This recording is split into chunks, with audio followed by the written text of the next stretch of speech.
Mabilis na lumipas ang 1 linggo, medyo maayos na ang pakiramdam ng dalaga hindi katulad ng naunang araw. Napagpasyahan niyang pumasok na sa trabaho dahil naiinip na rin siyang tumambay sa kondo ng binata, 2 sila ng kapatid niya ang natutulog doon. Si Brandon naman ay umuwi sa mansyon ng magulang, ayon sa binata request daw yun ng ina nito. Hanga ang dalaga dahil kahit pa napakababaerong nilalang ni Brandon.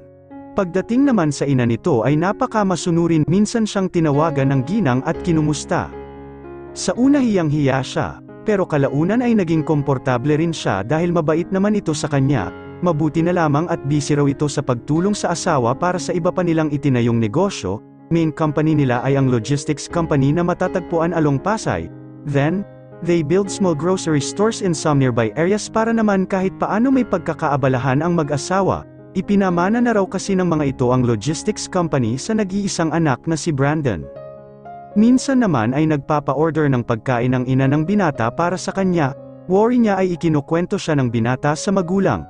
Okay lang sa kanya yun, huwag lamang siyang dalawin dahil nahihiya siyang talaga. Habang nagbibihis biglang pumasok ng silid ang kapatid niya. Saan ang punta mo, ate? Medyo nagitlas siya pero hindi pinahalata sa kapatid. Papasok sa trabaho, hindi ako pwedeng tumunganga maghapon. Kapatid, wala tayong kakainin kapag wala akong natanggap na sahod. At kailangan na rin nating umuwi dahil baka mamaya iba na ang nakatira sa bahay natin. Hindi ka ba papasok ngayon? Late ka na?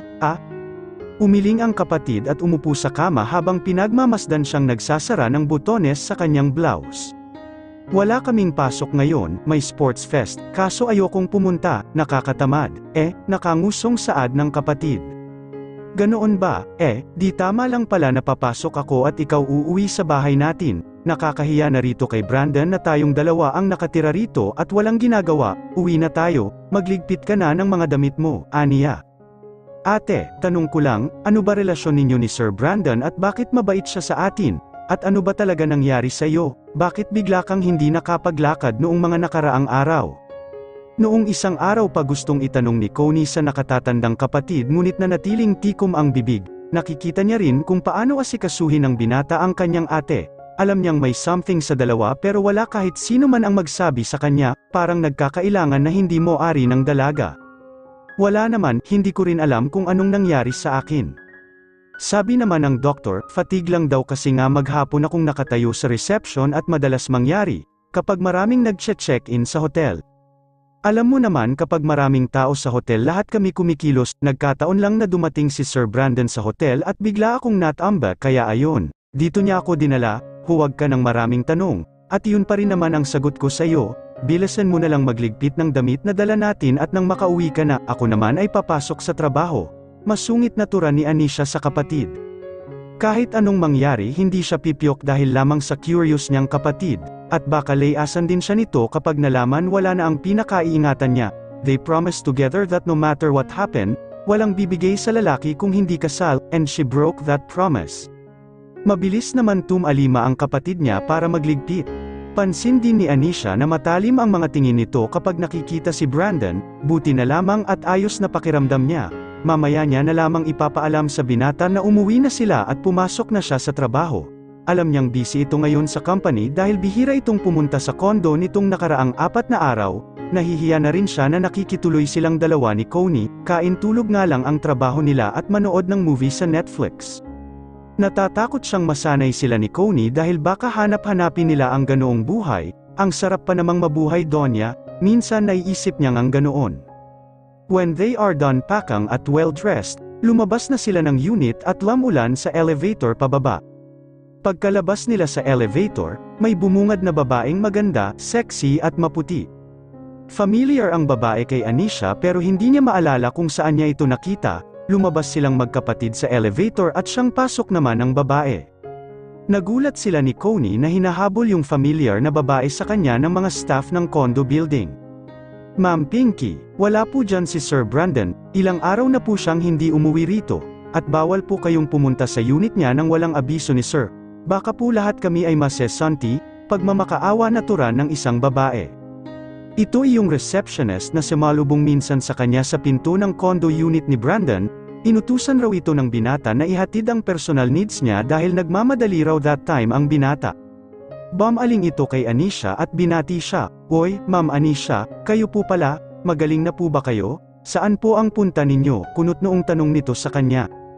Binalingan din siya ng babaeng nagngangalang Pinky, naalala na ito ni Anisha, ito yung babaeng nakabangga niya noong namili siya sa grocery. Kaano-ano kaya nito si Brandon? Tanong sa sarili niya. Naramdaman ni Anisha na kinalabit siya ng kapatid. "Markang Paywa ate, may tanong sila sayo, kanina ka pa tulala, anong nangyayari sa Markang Paywa yu?" Wala naman, medyo may iniisip lang."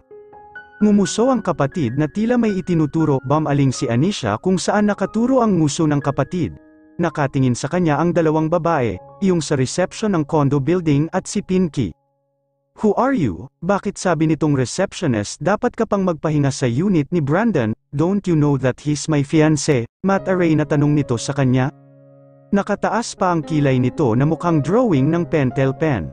Nabigla naman si Anisha sa narinig fiancé, tanging nasambit niya. "Yes, fiancé, at kung sino ka man na kumakabit sa mapapangasawa ko, better back off. Now, he's just using you to make me jealous, and I'm telling you, iba ko magselos, I can ruin you in one snap," pananakot nito sa kanya. Agad namang sumagot ang receptionist kay Pinky. "Nako, ma'am, ang alam ko po matagal na kayong hiwalay ni Sir Brandon, huwag ka pong maniwala sa kanya Ma'am Anisha, nagbibiro lamang siya," turo nito kay Pinky. Agad naman tumango si Anisha sa receptionist, mukhang par-ami ng par-ami ang kanyang makakalaban sa pagpapanggap niyang maging girlfriend ni Brandon. Walang pinagkaiba ito kay Daffy Duck na sinugod pa siya sa trabaho. "Okay," tanging sagot na lamang niya at iniwan na ang dalawa sa may elevator. Wala siyang panahon makipagplastikan sa kung kanino. "Hey, I think I know you," tanong ni Pinky na pilit kinikilala si Anisha.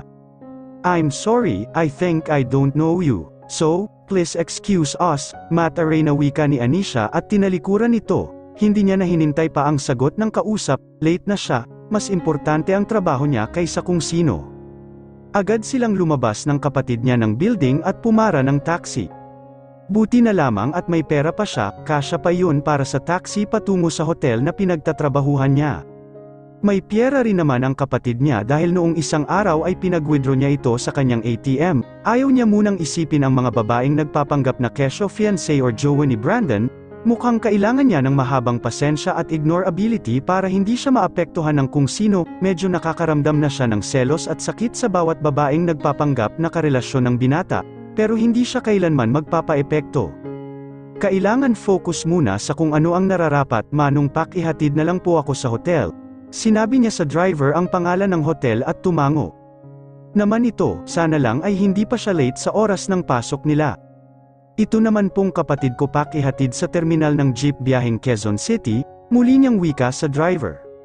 "Sige po ma'am," kinalabit siya ni Pinky. "Markang Paywa te, pahatid na lang ako diretso sa bahay, magkano lang naman ay didagdag ko sa pamasahe?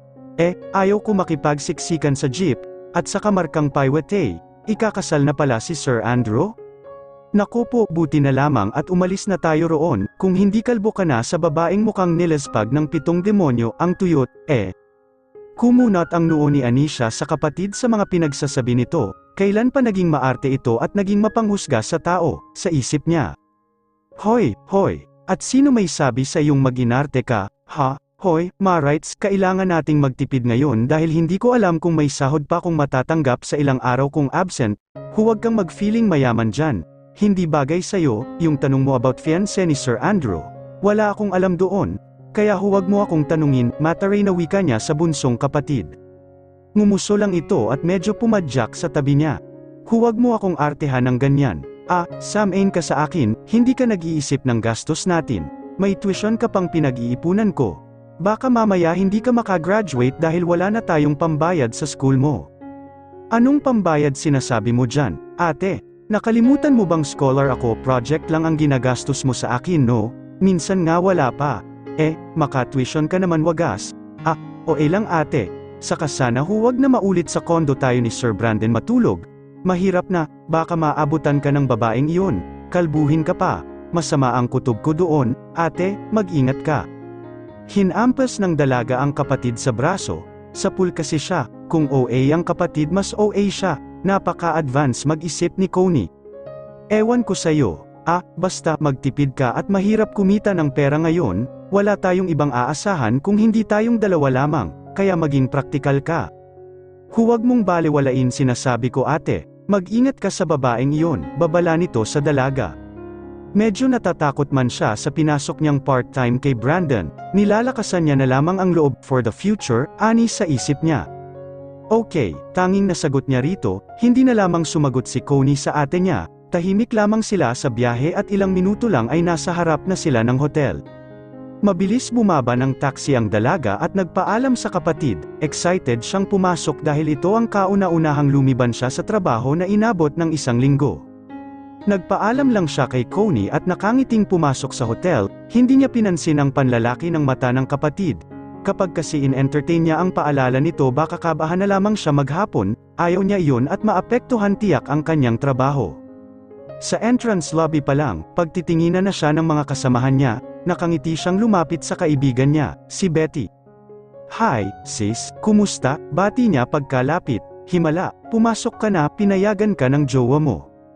Kumunat naman ang noo ni Anisha, pinagsasabi mo dyan, sis, ikaw maka-isyo ka wagas, kinukuha mo na ba ang talent ko? Sabay tawa niya sa kaibigan.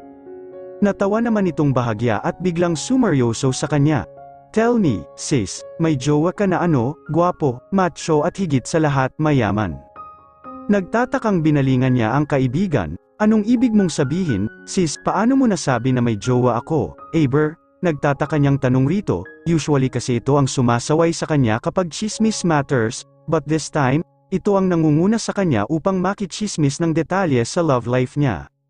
Nagpunta rito yung kaibigan ni Sir Nico, kung naaalala mo, siya yung boss natin, to make the story short, nagpaalam si Sir Brandon kay Head na hindi ka muna makakapasok dahil may sakit ka pa raw, kaya ang alam namin ay nagpapahinga ka pa, at saan mo nakilala si Sir Brandon? Matinik na bilyonaryo iyon. Hanep din pala ang beauty mo sis. Hindi pala pambarangay ang beauty mo, pang bilyonaryo rin. Hindi alam ni Anisha kung matatawa dahil mukhang nahawa sa kanya ang kaibigan na maging human CCTV. Happy siya kasi open na ito sa kanya. Dati, aloof ito at hirap makibagay sa kung kanino. Oo na, boyfriend ko si Brandon, pasensya na kung hindi ko agad na kwento sa iyo, mabilis din kasi ang mga pangyayari. Coincidence lang ang pagkilala namin, then, ayun, until nanligaw siya sa akin at hindi na ako nagpatumpik-tumpik pa. Sinagot ko na agad, sayang naman kasi, kung baga sa manok, feeds na ang lumalapit sa kanya. Wow, sana all, kinikilig na tura ng kaibigan niya, buong akala ni Anisha ay manhid ito, pero ngayon marunong na makipagbalitaktakan. Let's stay this way na lang sa sarili, since alam na rin naman pala nila, aniya sa sarili. Sabay silang pumasok ng opisina at lahat ay nabigla nang makita siya, maging ang head niya ay nagtataka kung bakit nasa hotel siya, para maiwasan ang haka-haka nagsalita na siya sa mga kasamahan. Pinayagan na ako ni Jowa na magtrabaho, kaya, welcome to me and thank you very much, tiningnan lamang siya ng mga kasama na para siyang nababaliw. Hindi niya na lamang inabala ang lahat dahil working time na, tumango lamang din ang ilan sa kasama niya sa loob ng opisina. Inihanda niya na lang ang sarili para mamaya, for sure interview to the max ang gagawin ng mga ito sa kanya. Habang abala si Anisha sa ilang papeles na pinagawa sa kanya ng head nila, bigla naman nag-ring ang phone niya. Mabilis itong kinuha dahil ayaw niyang makaligtaan ang bawat detalye sa papeles na inaayos, may mga bagong aplikante kasi at sa kanya nakatuka yon. Grabe, 1 linggo lang akong nawala, marami na agad ang natapos ang contract, bulong niya bago sinagot ang telepono niya. Karamihan kasi contractual lamang ang kinukuha nila. May iba naman absorb agad ng company kapag maganda ang performance sa trabaho. Hello, this is Anisha, the pretty and sexy girl in town, how can I help you? Masaya niyang sagot sa tawag na hindi man lang tiningnan kung sino ang caller. Pero walang sumasagot doon, tahimik sa kabilang linya. Nilayo niya bahagya ang cellphone at tiningnan kung naka-on ba ang call, pero tumatakbo ang segundo nito, it means may tao sa kabilang linya. Tiningnan niya ang caller name, nakalagay lamang ay personal number, kumunat ang noo niya dahil sino naman tatawag sa kanya ng ganoon. Muli niyang itinapat ang auditibo sa tainga para pakinggan ang caller sa kabilang linya, ngunit ganoon pa rin, wala pa rin siyang marinig na boses. Hello, is anybody there? Muli niyang sagot sa tawag. I'm watching you, at biglang pinatay ang tawag sa kabilang linya. Tinambol sa kaba ang dibdib ng dalaga. hindi niya maintindihan kung sino yun, at bakit ganoon ang sinabi sa kanya. Prank lang siguro, wow, mali lang, ganoon, bulong niya. Inilapag niya muli sa working table ang cellphone at ipinagpatuloy ang trabaho niya, segundo lamang ang lumipas at tumunog itong muli. Kinabahan siya dahil baka yung prank call na naman ang tumatawag. Sinilip niya ang cellphone at nakitang Kimbab ang pangalan. Nakahinga siya ng maluwag dahil si Brandon ang caller na yon. Mabilis niyang sinagot ang tawag, adrenaline rush her at bigla siyang sumigla nang makita ang pangalan nito sa auditibo niya, nakangiti niya iyong sinagot. Hello, Bugs Bunny, kumusta ka, where are you? Malamig ang boses na tura nito sa kabilang linya, nahintakutan siya sa boses nito kaya hindi siya agad nakasagot. Muli niyang narinig ang malamig at galit nitong boses. Where are you, woman? Bakit wala ka rito sa kondo? At hindi ka man lang nagpaalam sa akin na aalis ka, anong silbi ng telepono mo at hindi mo man lang ako inabisuhan sa pag-alis mo? Sorry Brandon, nakaligtaan ko, narito ako sa trabaho, pumasok na ako kanina, natatakot kasi ako mawala ng trabaho, pasensya na at nawala sa isip ko ang magpaalam, hotel niyang sagot sa binata. Okay, iyon lang sagot ni Brandon at pinatayan na siya ng tawag. Nakaramdam ng lungkot ang dalaga nang babaan siya ng tawag nito. Binaliwala niya na lamang at mas inabala ang sarili sa trabaho. At sa kanya naiisipin yun, ang mahalaga ay ang trabaho na bubuhay sa kanila ng kapatid niya. Mabilis lumipas ang oras at dapit hapon na, hindi man lang siya nakaramdam ng pagod at kahit gutom ay wala, nakalimutan niya ang pananghalian. Nag-inat muna siya ng braso at mga binti bago sinimulang iligpit ang mga gamit niya. Napabaling siya agad sa cellphone niya nang maalala si Brandon, wala man lang mensahe ito sa kanya. Sa bagay, kailan ba siya naalala nito? Kung kailangan lang naman ang serbisyo niya at saka siya maalala ng binata. Hindi niya natiis, kinuha ang cellphone at nagsimula ng mag-type. Hi, Bugs Bunny, kumusta ka na? Ngayon lang natapos ang trabaho ko. Kumusta ang trabaho mo? Kumain ka ba ng lunch? Ako, hindi, nakaligtaan ko sa dami ng trabaho. Ingat ka palagi. Uwi na ako. Siya nga pala, doon na ako uuwi sa bahay namin. Salamat nga pala sa pagpapatira mo sa amin ng kapatid ko ng 1 linggo sa kondo mo. Nakakahiya man na nakatira kami ng libre, pero salamat talaga, ingat ka ulit. Message sent, naupo siya ng maayos sa swivel chair habang naghihintay ng reply ni Brandon. 5 minuto, 10, kalahating oras pero wala pa rin reply. Baka busy siya, bulong niya, napagpasyahan na lamang ng dalaga na umuwi, 6:00 na rin ng hapon at gutom na siya, nagpaalam siya sa mga kasama at lumabas ng opisina. She straightly went out of the hotel building, makulimlim ang kalangitan at mukhang uulan, wala pa naman siyang payong, maglalakad pa siya patungo sa terminal ng jeep pauwi sa kanila, pwede naman siyang sumakay ng tricycle dahil may bumabiyahe naman doon, pero nagtitipid siya, lakad na lang muna ang peg niya. Habang naglalakad ng mabilis dahil baka abutan siya ng ulan, may mabilis na humagip sa kanya ng pamalo sa balikat, hinampas siya roon na ikinatumba niya sa tabing kalsada. Mabilis na wala ang sasakyan lulan ng kung sino man ang nanakit sa kanya, hindi man lang niya nakita ang plate number ng sasakyan. Naiiyak siya sa sakit dahil halos hindi siya makatayo, hawak ang kaliwang balikat at pilit tumayo mula sa lapag ng kalsada, wala man lang may nakakita sa kanya, masyadong abala ang mga tao sa parut-parito. Mga sasakyan na mabilis tumakbo na akala mo may hinahabol. Sino kaya yung nanakit sa akin? Bulong niya habang palingalinga sa paligid, bigla niyang naisip na kailangan niyang magmadali pa uwi. Baka ano pa ang mangyari sa kanya sa daan, mukhang may nagsisimula na naman sa kanyang manakit dahil sa bibig niya. Pero wala siyang maalaala na may ginawa na naman siyang issue, 1 linggo siyang wala sa kabihasnan dahil nagpapagaling. Paanong may magagalit sa kanya, mga tanong sa isip na hindi niya alam ang kasagutan.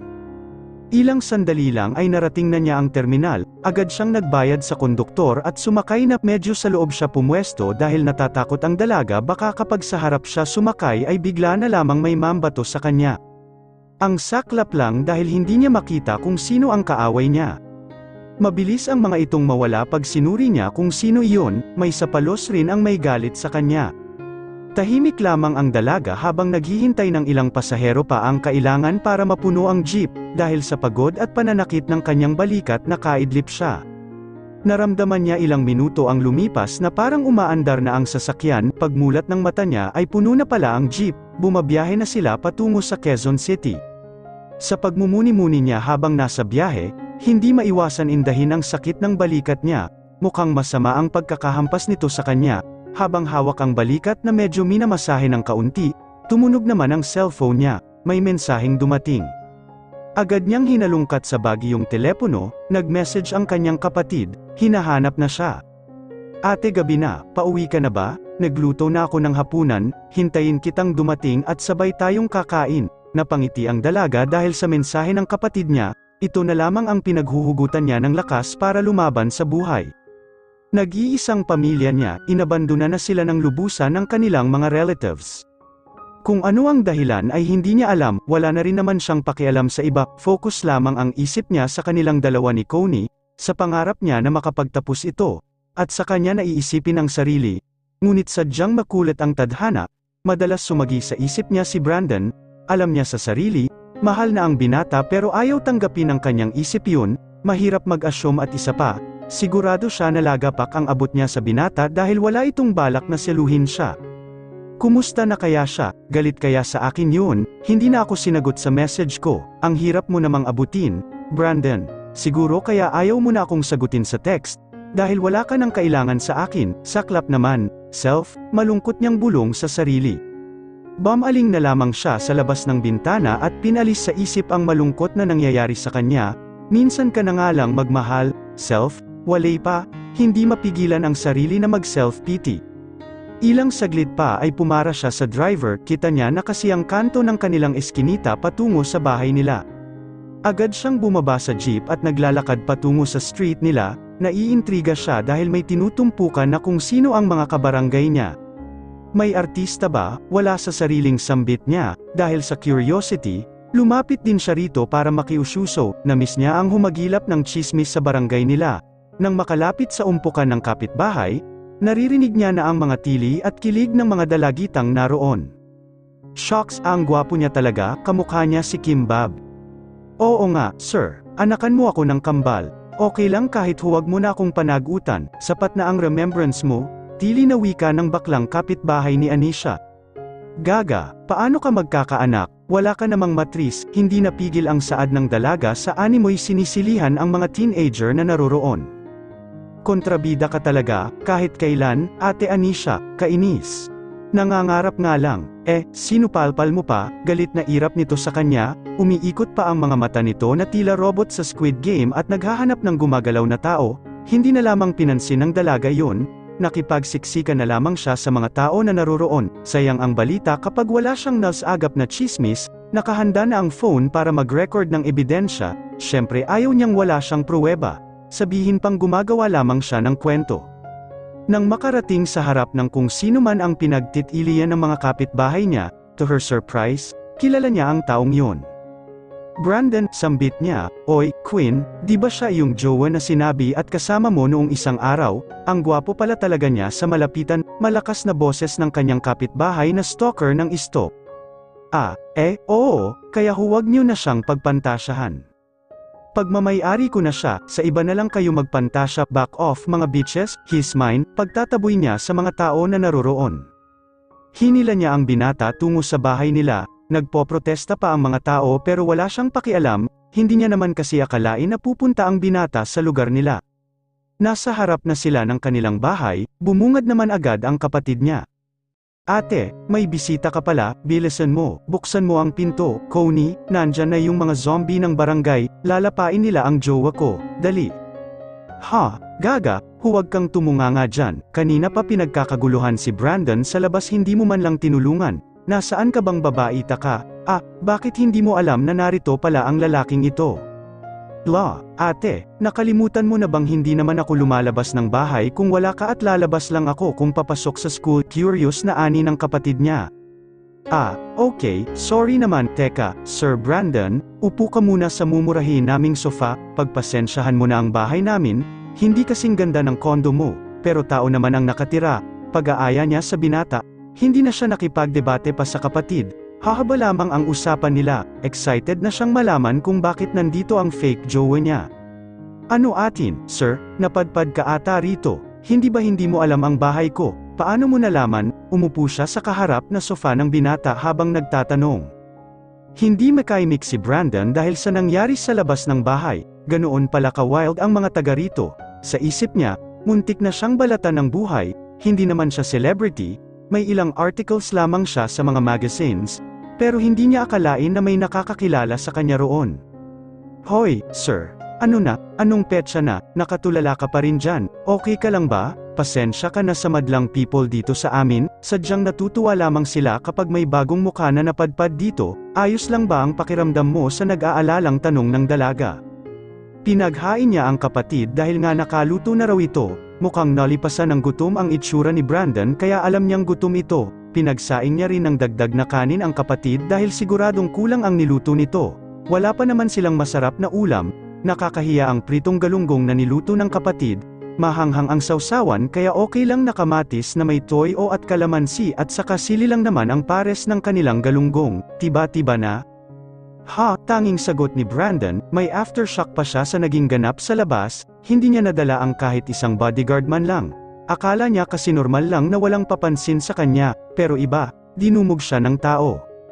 Ang sabi ko, okay ka lang ba, Bugs Bunny? Bakit parang namaligno ka ata? Muling usisa ng dalaga sa binata. Nakakagulat lang kasi ang mga tao rito sa inyo, harmless naman sila hindi ba? Hindi nila ako kukulamin or gagayumahin, tura ng binata sa dalaga? Hinampas naman agad sa braso ni Anisha ang lalaki, kahit kailan talaga filingera ito, pero imbes na ang binata ang umaray, si Anisha ang napasigaw sa sakit. Nakalimutan niyang injured pala siya kanila dahil may humampas sa kanya habang naglalakad sa daan.